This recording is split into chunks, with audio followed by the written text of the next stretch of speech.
அன்பார்ந்த நண்பர்களே, தோழர்களே, மக்கள் அதிகாரம் சார்பாக வணக்கம். இன்னைக்கு செப்டம்பர் 5 ஆசிரியர் தினம்.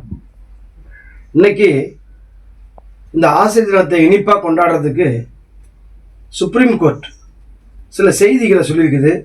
அதை பற்றி தான் நம்ம இப்போ பேச போகிறோம். கொடுமைன்னு கோயிலுக்கு போனால் அங்கே 2 கொடுமை ஜிங்குன்னு ஆடுதான் தலைவிரிச்சின்னு சொல்லி கேள்விப்பட்டிருப்பீங்க.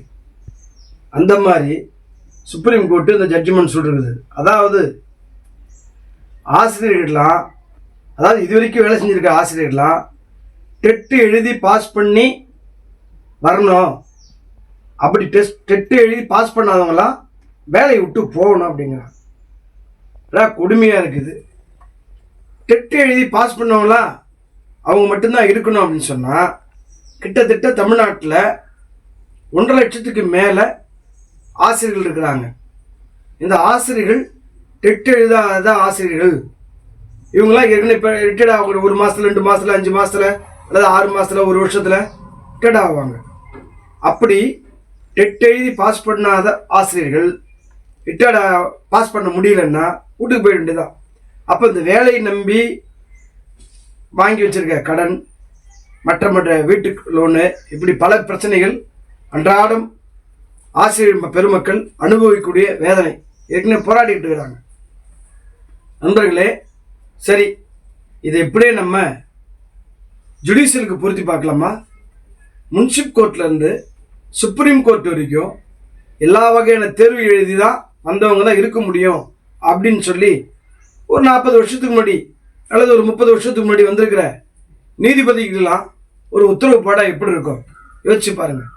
ஆக மிக மோசமான தவறான உத்தரவு இது உச்சநீதிமன்றம் சொல்லியிருக்கிறது. இது கிட்டத்தட்ட எப்படின்னு பார்த்தீங்கன்னா, தகுதி தேர்வுன்ற பேரில் சனாதனத்தை கொண்டு வந்து புகுத்துறோம். ஒரு உத்தரவு போடுறீங்கன்னு சொன்னால் அந்த உத்தரவு 4 தேதியிலிருந்து தான் அமல்படுத்தப்படணும் அந்த உத்தரவு. ஆனால் இந்த தேதியை பின் தேதியிட்டு நீங்கள் போடுறீங்களே, எவ்வளவு அருவருப்பானது இது, யோசிச்சு பாருங்க. ஆக இது கிட்டத்தட்ட இந்த டெட் தமிழக ஆசிரியர்களுக்கு ஏற்கனவே வேலை செஞ்சவங்களுக்கு இருக்கிறவங்களுக்கு, பணியில் இருக்கிறவங்களுக்கு படிச்சுட்டு வந்து தான் நீங்கள் வந்து இது வேலை செய்யணும், ஆசிரியர்களாக பணியாற்றணும்னு சொன்னால் இது கிட்டத்தட்ட சனாதன பயங்கரவாதம்னு சொல்கிறோம். தகுதி என்பது என்ன? இப்போ ஏற்கனவே நீட்டில் பல பேர் இறந்துக்கிட்டு இருக்கிறாங்க. அப்போ நீட்டை பாஸ் பண்ணவெல்லாம் அறிவாளி, நீட்டு பாஸ் பண்ணாதவங்களாம் முட்டாள். டெட்டை பாஸ் பண்ணவங்களாம் அறிவாளி, டெட்டு பாஸ் பண்ணாதவங்களாம் முட்டாள். இப்படி ஒரு சனாதன பயங்கரவாத மனு தர்ம சட்டத்தை உத்தரவை உச்சநீதிமன்றம் போட்டிருக்கிறது. இது தமிழ்நாட்டில் மட்டும் 1 லட்சம் பேர், இந்தியா முழுவதும், இந்திய மாநிலங்களில் ஏழை எளிய குடும்பங்கள்லேருந்து வந்திருக்கக்கூடிய தாழ்த்தப்பட்ட, மிகவும் பிற்படுத்தப்பட்ட உழைப்பாளி குடும்பங்கள்லேருந்து வரக்கூடிய ஏராளமான ஆசிரியர் பெருமக்கள் இன்றைக்கு பணியிலிருந்து வீட்டுக்கு அனுப்பக்கூடிய அபாயத்தை உச்சநீதிமன்றம் செய்திருக்கிறது. இந்தியா முழுவதும் லட்சக்கணக்கான பேர், தமிழ்நாட்டிலே 1 லட்சம் பேர்னா இந்தியா முழுவதும் நீங்கள் யோசிச்சு பாருங்க, லட்சக்கணக்கான பேர் வெளியேறிடுவார்கள். இது ஒரு மிகப்பெரிய அபாயகரமானது. ஆகவே இதை மக்கள் அதிகாரம் சார்பாக வன்மையாக கண்டிக்கிறோம்.